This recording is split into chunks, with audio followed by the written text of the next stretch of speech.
Buongiorno da Renzo Micheletto, ben ritrovati con questa nuova puntata di Radio Veneto Agricoltura che oggi dedicheremo al Piano Nazionale sulla Biodiversità. Abbiamo con noi il dottor Maurizio Arduin di Veneto Agricoltura che ci spiegherà in cosa consiste questo piano, perché tutte le regioni italiane sono state incaricate dal Ministero di occuparsi di questo importante tema e la Regione Veneto ha varato questo progetto che si chiama Biodive, Biodiversità Veneta, e quindi partiamo immediatamente e vediamo di spiegare, poi di capire, di entrare e capire, entrare nei dettagli e capire in cosa consiste questo progetto. Allora, questo progetto si articola in diversi punti. Il principale, uno dei principali, è l'organizzazione il prossimo 20 maggio 2019. Perché il 20 maggio? Perché il 20 maggio è la festa nazionale della biodiversità. Quindi in Veneto l'anno prossimo, il lunedì 20 maggio, a Legnaro verrà organizzata la prima festa regionale della biodiversità di interesse agrario e alimentare. Si tiene qui a Legnaro, in provincia di Padova, quindi sarà esposta tutta la biodiversità. Sarà esposta tutta la biodiversità e soprattutto gli agricoltori custodi e allevatori custodi, perché ricordiamo la biodiversità vive perché c'è qualcuno che la mantiene, qualcuno che la coltiva, qualcuno che la commercializza, e quindi sarà possibile vedere in una giornata quello che è il repertorio o i principali prodotti del repertorio della biodiversità veneta. Benissimo, abbiamo già annunciato quindi la festa del prossimo anno sulla biodiversità, ma facciamo un passo indietro. Cerchiamo di capire cos'è questo piano nazionale voluto dal Ministero e quindi fatto proprio anche dalla Regione Veneto attraverso questo progetto Biodive. Sì, il piano nazionale è un modo per elencare, per individuare queste risorse genetiche nazionali,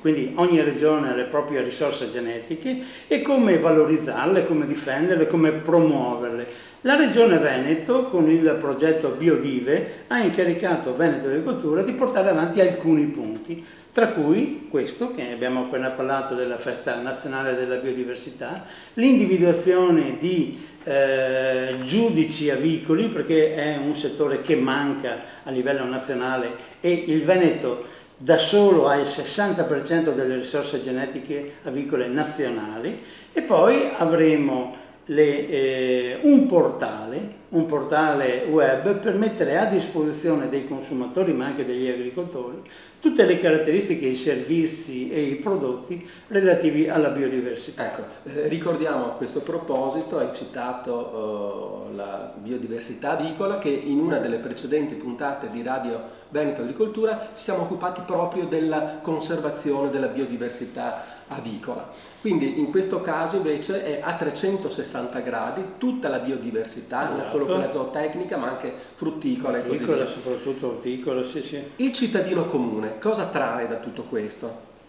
Le normali informazioni. Un cittadino comune cosa può chiedere? Diciamo, vabbè, abbiamo delle pecore, abbiamo dei bovini, ma i prodotti di questi animali, il formaggio, dove lo trovo? Allora sarà possibile in questo portale individuare quei caseifici, perché non sempre è l'agricoltore che trasforma il prodotto, ma anche quei caseifici o quei negozi, nel caso di cereali o nel caso di altri prodotti, dove è possibile reperire il prodotto della biodiversità, perché la biodiversità si traduce in prodotto, cioè quello che uno poi utilizza, in risorse genetiche. È chiaro che le risorse genetiche interessano gli agricoltori. Un agricoltore che domani vuole coltivare un certo tipo di mais sul suo terreno avrà la possibilità su questo portale di trovare dove il seme può essere acquistato.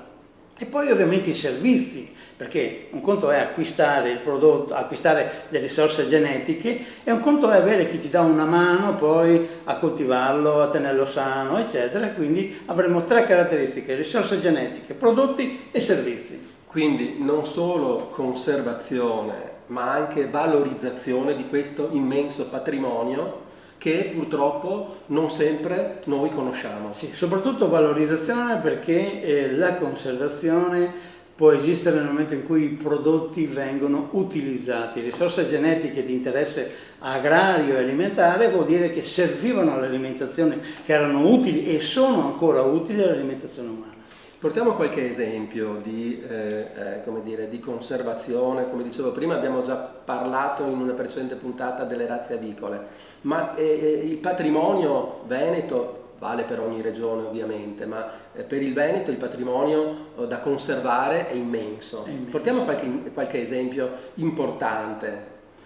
Guarda, allora noi abbiamo degli esempi importanti, vediamo come i bovini, per dire, noi nel Veneto si conosce la burlina, è un'antica razza veneta, il nome richiama anche la presenza di questo animale nel Veneto, ma non solo, perché per biodiversità si intendono anche quelle risorse genetiche non tipiche del territorio, ma da almeno 50 anni, e questo in base a documentazione storica, presenti sul territorio, come per dire i bovini pugliesi e i bovini romagnoli. Noi nel nostro Veneto abbiamo delle aziende agricole che allevano bovini di razza romagnola. È chiaro che la romagnola non ha un nome veneto, però è tipica perché è oltre un secolo che viene allevata nel Veneto. Poi anche queste aziende li allevano in maniera diversa, cioè alimentando questi animali solo con foraggi, solo con erba, e quindi anche le caratteristiche delle carni sono migliori. Quindi possiamo dire che tra poco, poi ci dirai quali sono i tempi, i cittadini avranno a disposizione un portale dove facilmente potranno accedere e conoscere, suddivisi per comparti, quelli che sono i prodotti, esatto, di questo grande patrimonio. Quelli che sono le risorse genetiche, i loro prodotti e gli eventuali servizi. Benissimo. E questo già dal 20 maggio, quindi il discorso ovviamente verrà presentato, adesso stiamo lavorando, stiamo implementando questo progetto. L'anno prossimo, sicuramente alla Festa Nazionale della Biodiversità in Veneto, verrà presentato sicuramente questo prodotto del progetto. Benissimo, allora il progetto, che si chiama Biodive, sarà Veneto Agricoltura ad occuparsi di tutto questo su incarico della Regione Veneto, quindi prende il via un grande progetto per la comunità alla quale far conoscere questo grande patrimonio. Ovviamente Veneto Agricoltura, attraverso i propri canali, attraverso il proprio sito internet, farà conoscere, informerà via via qual è l'evoluzione del progetto, che sfocerà in questa grande giornata dedicata alla biodiversità, che è in programma appunto il 20 maggio qui a Legnaro, 20 maggio 2019. Seguiteci sia sui social sia sul portale, sul sito internet di Veneto Agricoltura, proprio per restare costantemente informati su quello che è, in questo caso, questo importante patrimonio che deve essere conosciuto e conservato. Arrivederci e un saluto alla prossima settimana.